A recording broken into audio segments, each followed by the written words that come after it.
Another thing about this Pastor Winans situation, because I'm bothered. I'm bothered. The last time I checked, blessings were not for sale. I need somebody to help me understand when they call tithe and offering, why they use that as a ploy.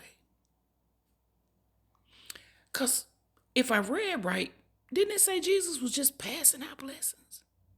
Something like that. I can't quote it. Never been a scholar when it came down to theology. Yet and still, you got preachers that's pulling Bentleys on the stage. You got preachers that's pulling up lines, telling people, damn all that. I have yet to go to a church that says, if you given $2,000, stand in this line. If you given, where they do that at? Oh, mega churches. And when did we start exposing how much you give? I think that puts you in a different class.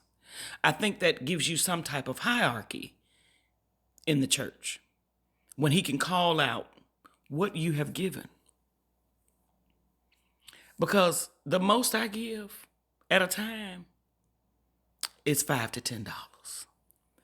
If it's 300 of us in this church, and this church been standing for so many years, and you don't pay taxes, that lets me know that this church is practically paid for. If not, it's almost paid off. But I look up in the pulpit,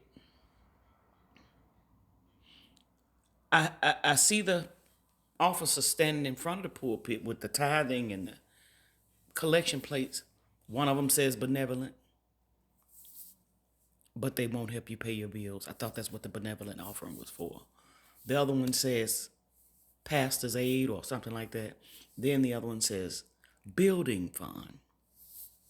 And all they put in the church was new lights and a door. The biggest scam given to man is religion. Or let me rephrase it. The biggest scam created by man is religion. And the biggest hoax created by man is the offerings. Ain't no way. Jesus went to all those poor people and said, give me $2,000.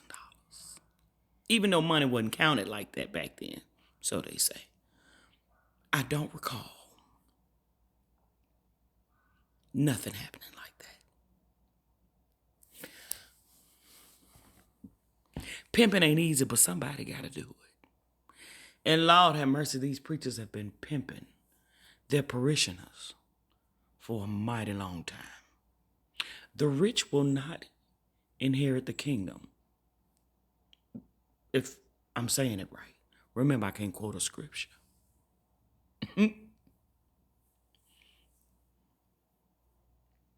Marvin. And I think my biggest hang up about all of it is not the $2,000 that was being asked for, not the $1,200 that she could only provide. But the thing that bothered me the most was how he chastised that woman, knowing that this was being televised. How he ridiculed that woman, although she didn't follow his instructions. See, there's power given in the church that shouldn't be given. Because a pastor thinks he's the head of the church, but he's not. Because if you really knew the politics, the deacon board runs the church. The deacon board decides what the salary will be for the pastor. The deacon board decides who the officiators are in the church, if you Southern Baptist like I once was. My, what a tangled web we weave. You got these people going to food banks, Goodwill, Salvation Army, yard sales, thrift stores.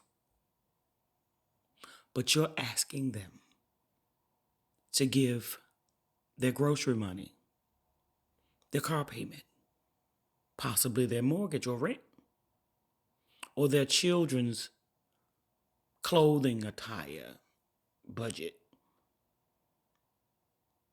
for a church that hadn't even been built.